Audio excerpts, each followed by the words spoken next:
अस्सलाम वालेकुम। ओके जी, स्टैटिस्टिक्स में मीन मीडियन मोड के बाद हमने कुछ स्टैटिस्टिकल डायग्राम्स की और वो डायग्राम्स कौन कौन सी अब कर चुके हैं हम। We have done bar chart, histogram, frequency polygon, and then yesterday we did cumulative frequency curve.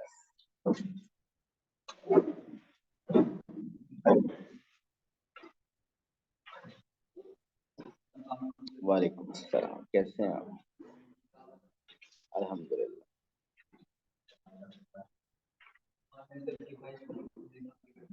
ये डेली ख्वाहिश पूरी किया कर।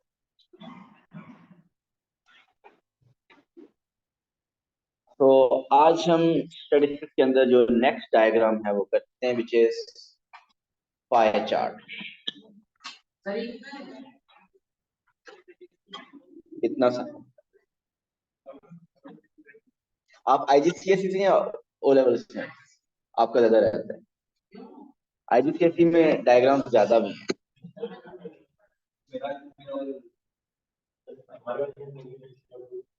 नहीं, आपकी वो बॉक्स एंड विस्कर प्लॉट भी है, स्टेम एंड लीफ डायग्राम भी है। स्टेम एंड लीफ और बॉक्स एंड विस्कर आसान है तो सर, लेकिन रहती तो है आसान, तो जो कर चुके हैं ये वीडियो आसान। अच्छा जी, पाई चार्ट।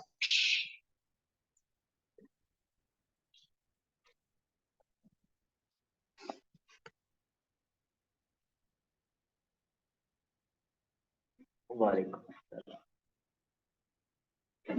तो पाई चार्ट एक स्टैटिस्टिकल डायग्राम है जिसपे हम स्टैटिस्टिकल डाटा को शो करते हैं in the form of in a circle. और वी नो कि एक सर्कल के अंदर कंप्लीट एंगल कितना होता है? 360 डिग्री। मीन कंप्लीट अगर एंगल की बात करें तो एंगल कंप्लीट होगा 360 डिग्री। तो हमें जिस इंफॉर्मेशन की का पाई चार्ट ड्रॉ करना हो, हम बेसिकली उस इंफॉर्मेशन की वेटेज देखते हैं कि कितनी है आउट ऑफ 360। तो आउट ऑफ 360 उसकी वेटेज हम चेक करते हैं कितनी आउट ऑफ 360 डिग्रीज आप कह लें। Why out of 360? क्योंकि एक सर्कल के अंदर जो कंप्लीट एंगल बनेगा वो 360 डिग्री होता है। तो 360 डिग्री में से हम हर किसी की वेटेज चेक करेंगे। इसका क्या मीनिंग है और ये कैसे हम ड्रॉ करते हैं, जरा पहले एक इंफॉर्मेशन कर लेते हैं हमारे पास क्या है।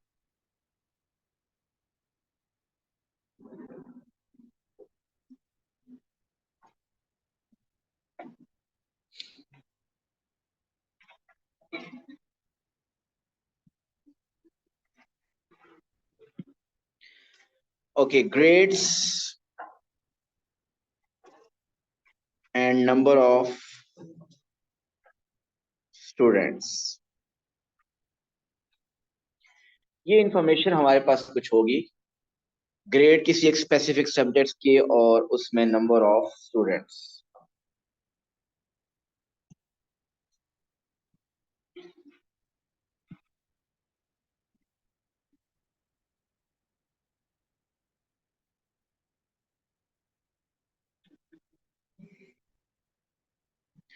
ओके जी, कुछ लोग ए स्टार लेंगे, इंशाल्लाह के साथ साथ मेहनत भी करनी पड़ेगी। बी कुछ लेंगे, कुछ सी लेंगे और कुछ डी लेंगे, और इंशाल्लाह ई वाला कोई नहीं होगा।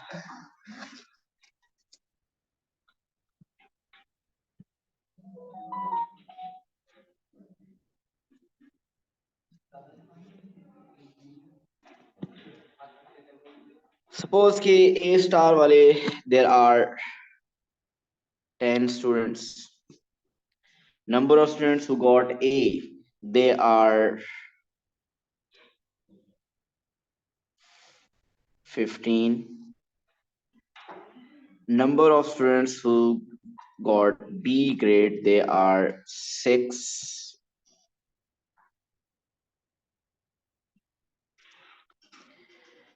एंड सी वाले हैं सपोज, वालेकुम अस्सलाम, 3,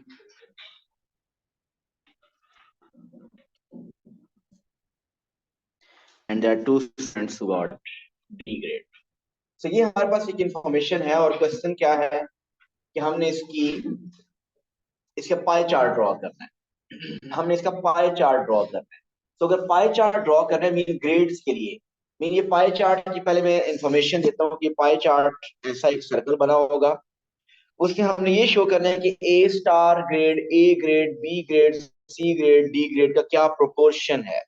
मीन ये हो सकता है कि ये ए स्टार का प्रोपोर्शन हो, ये ए के लिए हो, बी के नंबर ऑफ स्टूडेंट सपोज कम है तो उसका कम प्रोपोर्शन होगा, एंड सो ऑन। इस तरीके से बनेगा हर किसी का प्रोपोर्शन। लेकिन अभी मैंने एक जस्ट एक रफ सा बना दिया ऐसे कि इस तरह एक पाई चार्ट होगा। इस पाई चार्ट में बेसिकली हम इन सब ग्रेड में जो नंबर ऑफ स्टूडेंट्स लाए करें उसको हम शो करेंगे सबसे।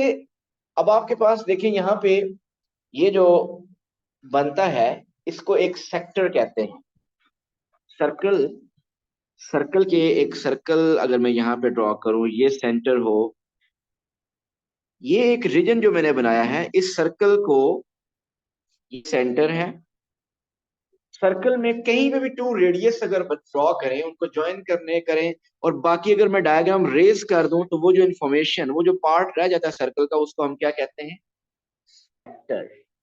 ये एक सेक्टर बना हुआ है। So what is a sector? Sector is the region और the area bounded by 2 radii, 2 radius and 1 arc. Chair इधर नहीं है। और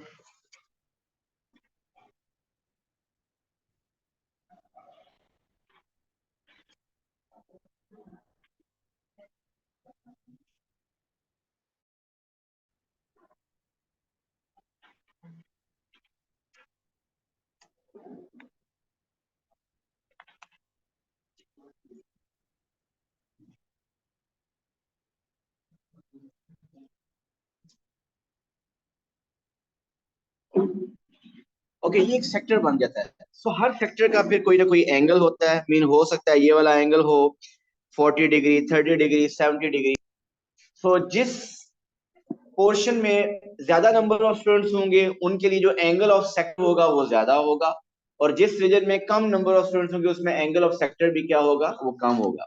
सो इस एंगल को हम क्या कहेंगे, एंगल ऑफ सेक्टर।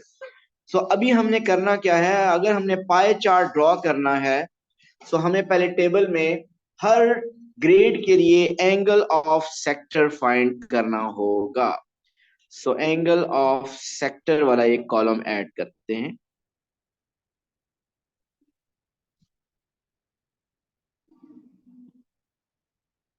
आप बताइए एंगल ऑफ सेक्टर कैसे फाइंड करेंगे? एंगल ऑफ सेक्टर फाइंड करने का क्या मेथड है, क्या फॉर्मूला है? तो क्या फायदा उस फॉर्मूले का, तो याद नहीं?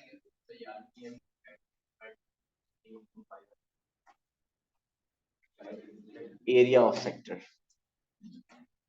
और जो जो याद है बोलते थे।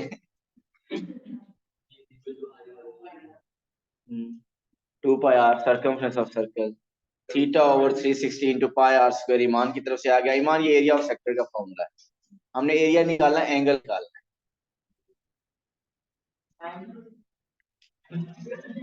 पाइथागोरस थ्योरम क्यों निकाला?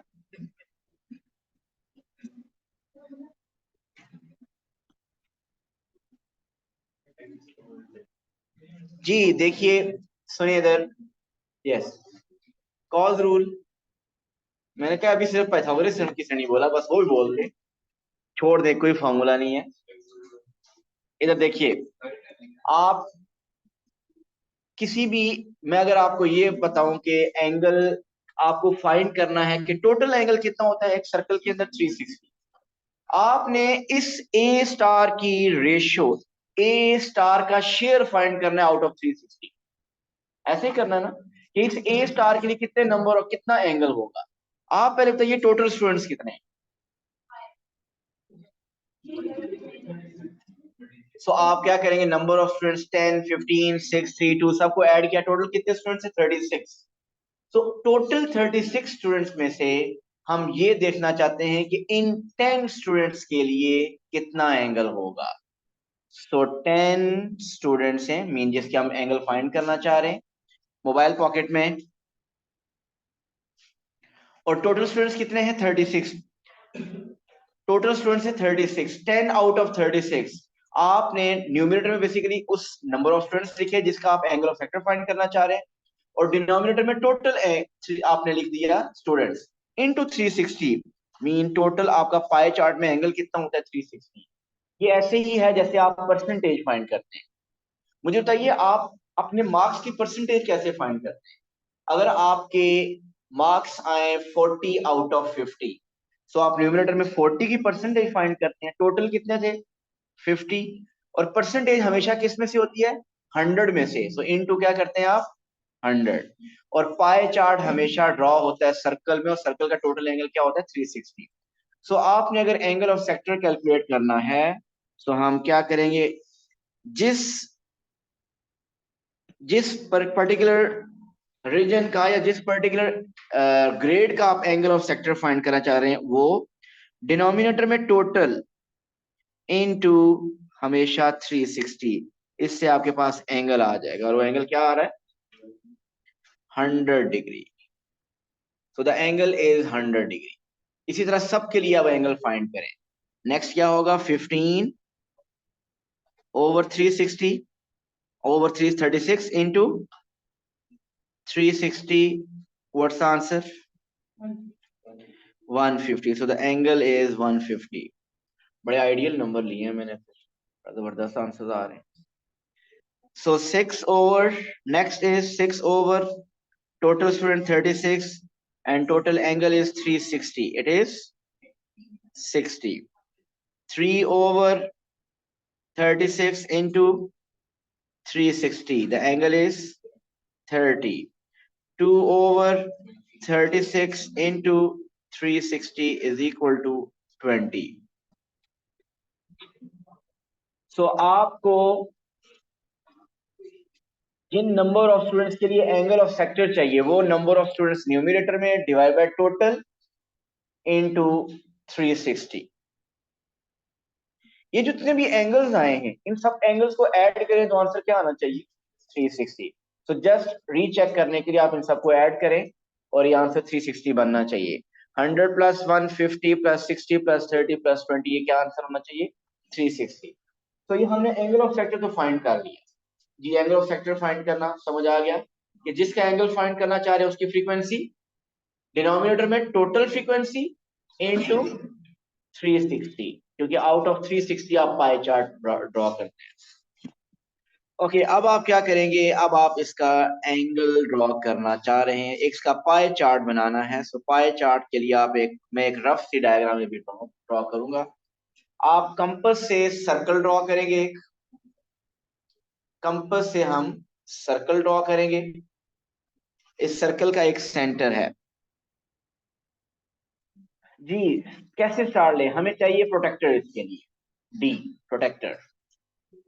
लेकिन अभी अभी आप सिर्फ समझ लेंगे कैसे आप ड्रॉ करेंगे। सबसे पहले आप क्या करें? सर्कल ड्रॉ करने के बाद सेंटर से एक रेडियस कहीं पे भी ड्रॉ कर दें। प्लीज अभी सामने देखें। सेंटर से आप एक रेडियस ड्रॉ कर दें, ये रेडियस, ये आपकी एक बेसिकली रेफरेंस लाइन है जहां से आपने एंगल ड्रॉ करना स्टार्ट करने हैं। ओके, अब सबसे पहले हम क्या ड्रॉ करना चाह रहे हैं? ए स्टार के लिए, ए स्टार के लिए एंगल कितना है? 100 डिग्री। सो 100 डिग्री के लिए कंपास यूज करना सबको आता है क्या? कि डी कैसे रखेंगे? कैसे रखेंगे? सबसे पहली बात, जो उस प्रोटेक्टर का सेंटर होगा वो इस सेंटर के ऊपर आना चाहिए। आपके प्रोटेक्टर का एक सेंटर होता है, फिर उस प्रोटेक्टर में डी में सेंटर के साथ एक स्ट्रेट हॉरिजॉन्टल लाइन होती है। राइट पे भी 0 और 180 लिखा होता है, और लेफ्ट पे भी 0 और 180 लिखा होता है।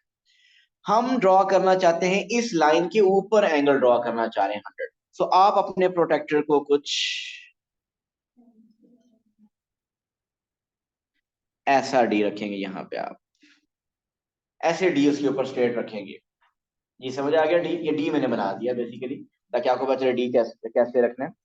अब अगर आप देखिए तो जीरो इधर भी लिखा हुआ है और जीरो इस तरफ भी लिखा हुआ है, दोनों तरफ जीरो लिखा हुआ है, दोनों तरफ जीरो भी लिखा होता है, दोनों तरफ 180 भी लिखा होता है। कोई स्पेशल प्रोटेक्टर हो जिसमें ऐसा नहीं होता, लेकिन नॉर्मली जीरो दोनों तरफ लिखा होता है। आप बताइए कौन सी काउंटिंग स्टार्ट करनी है, लेफ्ट साइड वाली जीरो वाली या राइट साइड वाले जीरो वाली? राइट साइड, क्योंकि आपकी लाइन कहाँ बनी हुई है, राइट साइड पे, उस लाइन से जीरो स्टार्ट करना है। जहां पे ऑलरेडी आपने लाइन बनाई, उस लाइन के ऊपर आपकी लाइन डी वाली आनी चाहिए। और अब आप चेक करेंगे कि यहाँ पे कहीं लिखा होगा 90, ऐसे ही है। हमें क्या ड्रॉ करना है, 100। सो 0, 10, 20, 30, 40, 50, 60, 70, 80, 90, यहाँ पे कहीं बनेगा 100। सो अप्रोक्सीमेटली यहाँ 100 बनेगा। आप क्या कर लेंगे, इधर एक पॉइंट मार्क कर लेंगे। सो ये पॉइंट, इसको पॉइंट को सेंटर से ज्वाइन करेंगे, ये एंगल कितना बन जाएगा, 100। ये मैं डी रिमूव कर रहा हूं, हमारा तकरीबन 100 यहाँ पे पॉइंट मार्क हुआ था। तो अगर यहाँ पॉइंट मार्क हुआ था तो आप इसको इसके साथ ज्वाइन कर देंगे। अब ये जो एंगल है, दिस एंगल इज 100 डिग्री। और ये इसके लिए ये किसके लिए आपने ड्रॉ किया, ये ए स्टार्स के लिए, अपने लिए मतलब, ऐसे ही है ना। ओके, इसके बाद हमने ए के लिए ड्रॉ करना है।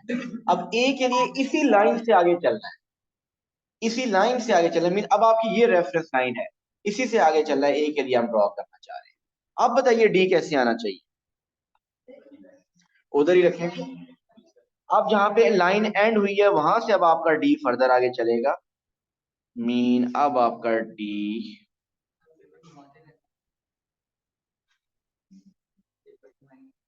वो आपको बहुत सारा घुमाएगा, थोड़ा सा आप भी घुमा लीजिए।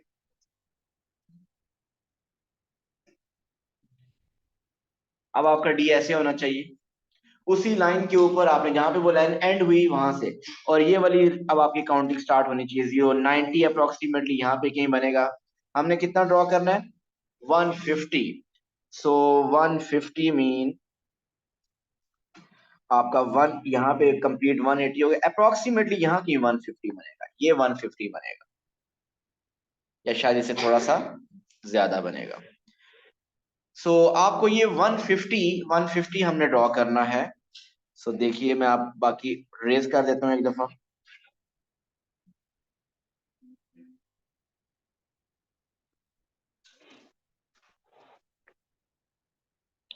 सो अप्रोक्सीमेटली आपके पास 150 वाला पॉइंट यहाँ पे कहीं आएगा,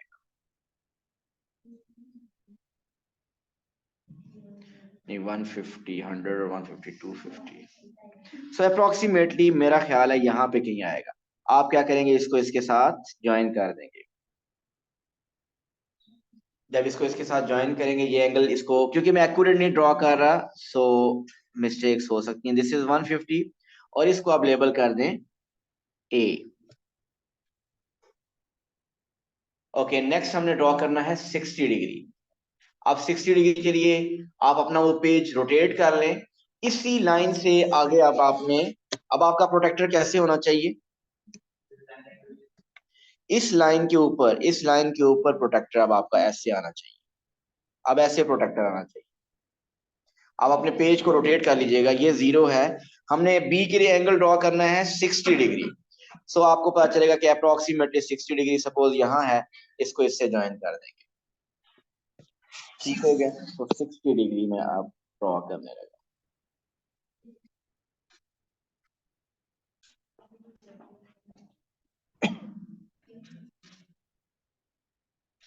और इसको आप लेबल कर देंगे 60 degree and grade B. Next अब किसके लिए ड्रॉ करना है, हमने ग्रेड सी के लिए। और ग्रेड सी के लिए कंपास कैसे आना चाहिए, जहां पे अभी आपने एंड किया है यहाँ पे, ऐसे प्रोटेक्टर इसके ऊपर आना चाहिए।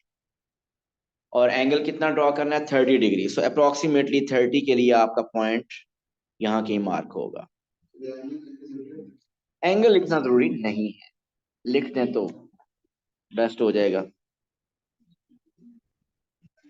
ये एंगल बन गया 30, और ये किसके लिए, सी के लिए। रोहान डी के लिए कैसे, हयान डी के लिए कैसे ड्रॉ करें? जो रह गया है वो डी है, और जो रह गया उसको मैयर करें। डी से मैयर कर सकते हैं ना एंगल, और वो क्या होना चाहिए? 20। और अगर वो 20 ना हुआ तो फिर आप रेज करके सारा दोबारा बनाइएगा, तो वो गलत होगा। ऐसे ही है ना। रिमेनिंग एंगल कितना आना चाहिए? ये जो डी के लिए एंगल आना चाहिए ये 20 डिग्री आना चाहिए। और अगर वो 20 नहीं आ रहा, 19 आ रहा है, 21 आ रहा है, तो वो तो चलेगा, लेकिन ज्यादा डिफरेंस नहीं होना चाहिए, नहीं चलेगा। ठीक हो गया। तो ये हमने पाई चार्ट बना दिया है। अब ये बेसिकली पाई चार्ट शो कर रहा है कि ओवरऑल आप देख सकते हैं कि एरिया ऑफ सेक्टर ए के लिए ज्यादा है, सो ए के रीजन में ज्यादा नंबर ऑफ स्टूडेंट्स हैं। सबसे कम एरिया ऑफ सेक्टर किसका लग रहा है आपको? डी का। सबसे कम नंबर ऑफ स्टूडेंट्स वहीं पे हैं, और एंगल भी आप देखें तभी उसका कम था, और नंबर ऑफ स्टूडेंट्स भी इसीलिए कम थे। तो ये इस तरीके से आपने एंगल ऑफ सेक्टर फाइंड करने के बाद पाई चार्ट ड्रॉ कर दिया। नॉर्मली क्वेश्चंस आजकल पाई चार्ट ड्रॉ करने के कम आ रहे हैं, लेकिन पाई चार्ट का क्वेश्चन मीन सिर्फ 1 मार्क का कोई चेक करने के लिए देता है, सिर्फ और सिर्फ आपको होता कह दे कि find the angle of sector. तो आपको एंगल ऑफ सेक्टर फाइंड करना आना चाहिए। मीन हो सकता है ये नंबर, ये एक डाटा आपके पास गिवन हो और आपसे पूछे कि what is the angle of sector for the grade C students. a pie chart is drawn, आपको ड्रॉ करने के लिए नहीं कह रहा, आपको कहेगा a pie chart is drawn, find the angle of sector for the B grade students. तो फिर आप एंगल ऑफ सेक्टर कैसे फाइंड करेंगे? B के नंबर ऑफ स्टूडेंट्स कितने हैं? वो 6 divide by total number of students. So उस पर्टिकुलर इंटरवल की frequency divided by total frequency into 360। अगर आपको कोई फॉर्मूला नहीं आता, अभी वैसे अगर देखें, अभी मैं आगे रिवर्स चलूंगा।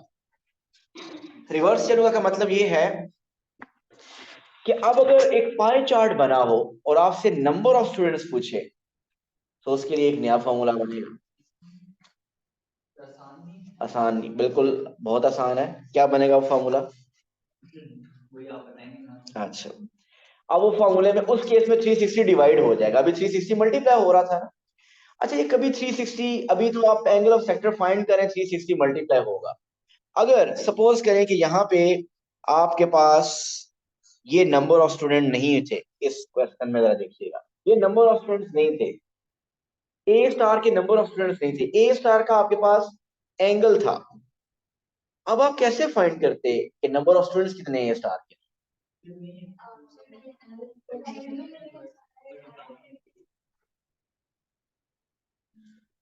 ईमान ने तो बहुत जबरदस्त बता दिया है। बहरहाल बिल्कुल आप इस तरह करें, देखिएगा आप ये देखेंगे, हम इसके लिए फाइंड करना चाहते हैं। वैसे अभी इसमें होगा क्या कि आपके पास ए स्टार का एंगल कितना है? ए स्टार का एंगल कितना है? 100। और टोटल एंगल कितना है? 360 इनटू टोटल स्टूडेंट्स कितने हैं? ये क्या हुआ? सो अब आप क्या करेंगे, आप बेसिकली वही कुछ थोड़ा सा रिवर्स हो जाएगा कि जो आप एंगल फाइंड कर रहे हैं, जो एंगल आपको, उसका एंगल तो पता है ना।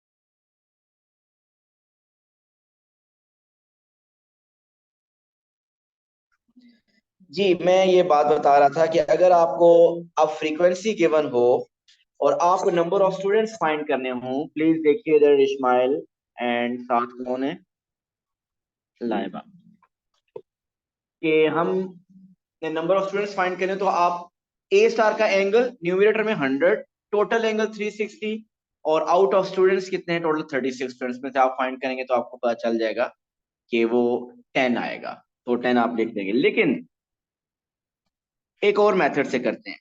रेशियो मेथड सबसे बेस्ट है। रेशियो मेथड क्या बेस्ट है, मीन अगर मुझे नंबर ऑफ स्टूडेंट्स फाइंड करने हैं, आप ये देखेंगे कि ए स्टार का आपको एंगल पता है कितना है, ए स्टार का एंगल कितना है 100, ऐसे ही है। और टोटल एंगल कितना है 360। ए स्टार का एंगल है 100 और टोटल एंगल है 360। या ऐसा करें, टोटल आपके स्टूडेंट्स कितने थे 36, टोटल स्टूडेंट्स 36 से 36 स्टूडेंट्स को के लिए टोटल एंगल कितना है 360। सो आपने 36 के लिए देखा कि जब स्टूडेंट्स 36 थे उनके लिए एंगल 360 था। अब ए स्टार के लिए कितने स्टूडेंट्स हैं जिनके लिए एंगल 100 बन रहा है। मीन आप इसको क्रॉस मल्टीप्लाई कर लें। सो क्रॉस मल्टीप्लीकेशन जब करेंगे तो आपको कोई डाउट नहीं होना चाहिए कि क्या डिवाइड होगा और 360 डिवाइड होगा या मल्टीप्लाई होगा। सिर्फ आप क्या लिखेंगे 360 into X is equal to 36 into 100। So X आ जाएगा 36 into 100 over 360, mean X is 10। और ये question angle of sector find करने के लिए भी किया जा सकता है। अगर आपको एंगल ऑफ सेक्टर फाइंड करना है उधर भी किया जा सकता है। आप देखें, जो पहले मैंने एंगल ऑफ सेक्टर का फॉर्मूला बताया, अगर किसी को वो भी नहीं आता तो अब आप वो भी कर सकते हैं। एंगल ऑफ सेक्टर वाला फॉर्मूला भी अगर हमें भूल जाता है, कैसे आपने देखना था कि सबसे पहले सपोज इन 15 स्टूडेंट्स के लिए मैं फाइंड करना चाहता हूं कि एंगल ऑफ सेक्टर क्या है इन 15 स्टूडेंट्स के लिए। आप देखिए टोटल स्टूडेंट्स कितने थे 36। इन टोटल 36 स्टूडेंट्स के लिए जो एंगल बनेगा पाई चार्ट में वो टोटल एंगल कितना होगा 360।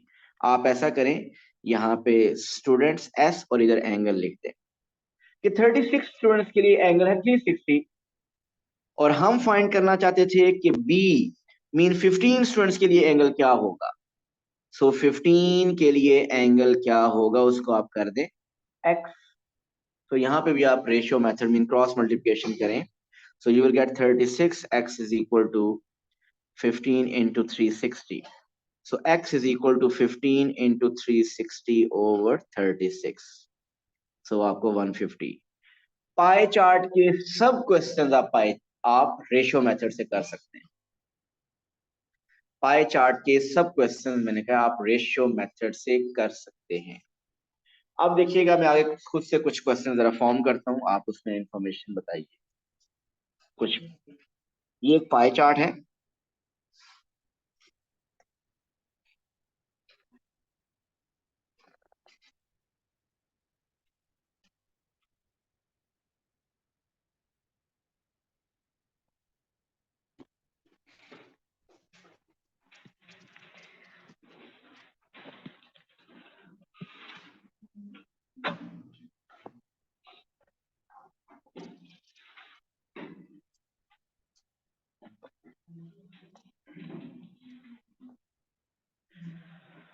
ओके, एंगल बी आपके पास सपोज गिवन है 120 degree.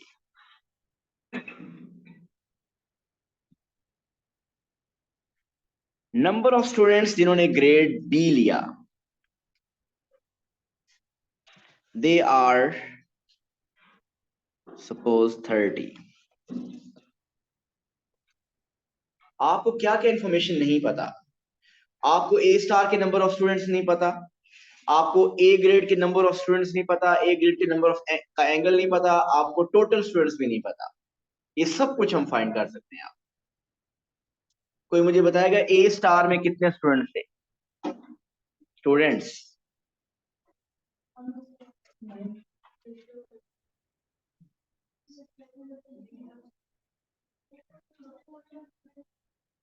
Total number of students नहीं पता, रेशियो मेथड लगेगा जी बताइए। रेशियो मेथड तो लगेगा, बताइए लगाएंगे कैसे, कि वो तो मैंने स्टार्ट में बता दिया हर क्वेश्चन में रेशियो लग सकती है, बताइए जी। एक एक आपका यहाँ पे रीजन ऐसा है जिसका एंगल भी पता है और स्टूडेंट्स भी पता है, और वो कौन सा है बी। सो आप बी की इंफॉर्मेशन यूज करेंगे। कि बी में आप कहेंगे कि 120 डिग्रीज, 120 डिग्रीज मीन एंगल के लिए स्टूडेंट्स कितने हैं? 30। सो ये एक इंफॉर्मेशन ऐसी है जो कि ऑलरेडी आपको पता है कि 120 के लिए 30 स्टूडेंट्स हैं। आप बताइए ए स्टार का एंगल कितना है? 90 एंगल, मैंने लेबल किया हुआ है 90। सो 90 ए स्टार के लिए एंगल है 90। सो नंबर ऑफ स्टूडेंट्स कितने होंगे? एक्स। सो इस तरह आप ए स्टार के स्टूडेंट्स फाइंड कर सकते हैं। क्रॉस मल्टीप्लाई कीजिए, बताइए क्या आ रहा है। ओए, डेसिमल में आ रहे हैं। चले, वैसे ये पॉसिबल नहीं है नंबर ऑफ स्टूडेंट्स डेसिमल में आए, लेकिन क्योंकि मैंने एक रैंडम सी वैल्यूज ली हैं, सो चले 22.5 आया तो अब आप लिख लेंगे वही। ये मीनिंग ना निकालें, इसका क्या है? इसका मीनिंग ये है कि क्या इसका मीनिंग बन सकता है? नहीं, टांगे थी उसकी, उसका ए स्टार आ गया पर चीटिंग से आ गया। अच्छा, एक का बहरहाल ये 22.5 इन रियलिटी ये पॉसिबल नहीं है क्योंकि नंबर ऑफ स्टूडेंट्स 22 होंगे या 23 होंगे, बट हम अब इसको एज इट इज ले रहे हैं। अब बताइए number of students for a कितने होंगे?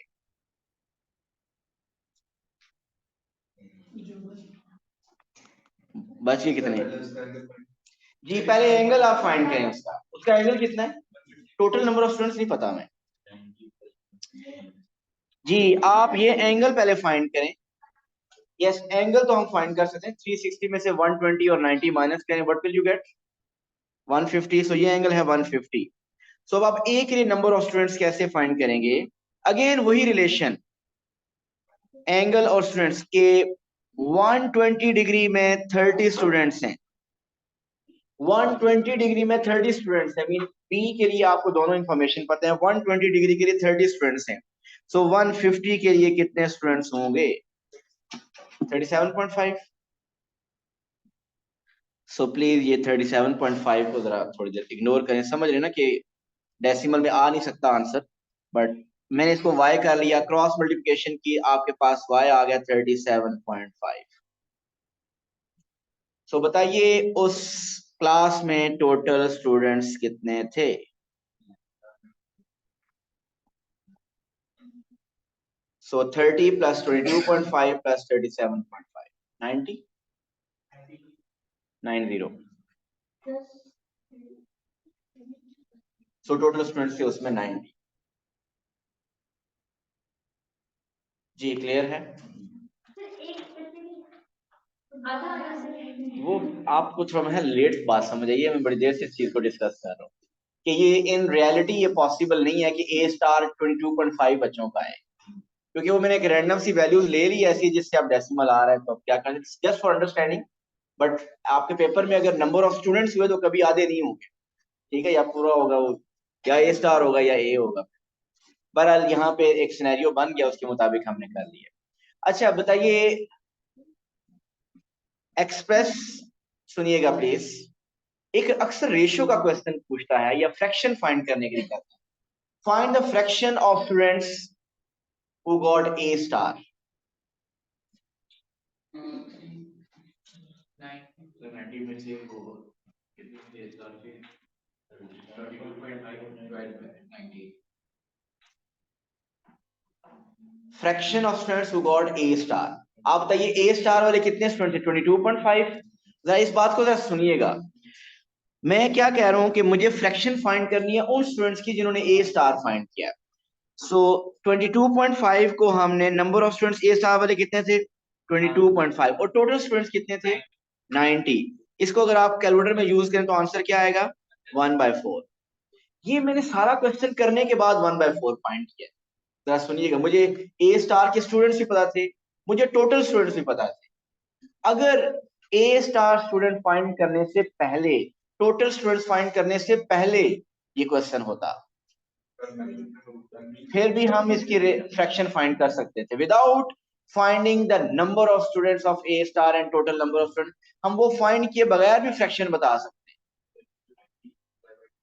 90 हो, आप एंगल की फ्रैक्शन ले लें, याद रखिए अगर आप एंगल की फ्रैक्शन लें या उसके कोरिस्पॉन्डिंग नंबर ऑफ स्टूडेंट्स की फ्रैक्शन लें, आंसर सेम रहेगा।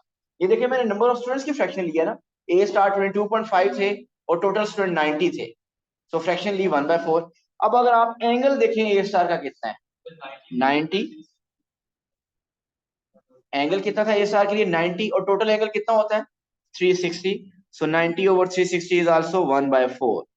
सो ये फ्रैक्शन जो फाइंड किया, बताना ये चाह रहा हूं कि इसके लिए स्टूडेंट की फ्रैक्शन फाइंड करें या आप एंगल्स की फ्रैक्शन फाइंड करें, आंसर सेम रहेंगे, वो चेंज नहीं होंगे। और अगर कहीं पे आपके पास एंगल्स गिवन है और स्टूडेंट्स नहीं गिवन, तो सिंपली आप उनके एंगल्स की फ्रैक्शन आप ले लीजिए। जी क्लियर है? अब आप उस वर्कशीट को कंप्लीटली अटेम्प्ट कर सकते हैं, और बहरहाल आप, मुझे पता है कि आप पूरी अटेम्प्ट नहीं करेंगे, तो कुछ क्वेश्चन मैं मेंशन कर दूंगा, वो जरूर अटेम्प्ट कीजिएगा। Thank you so much. अल्लाह हाफ़िज़।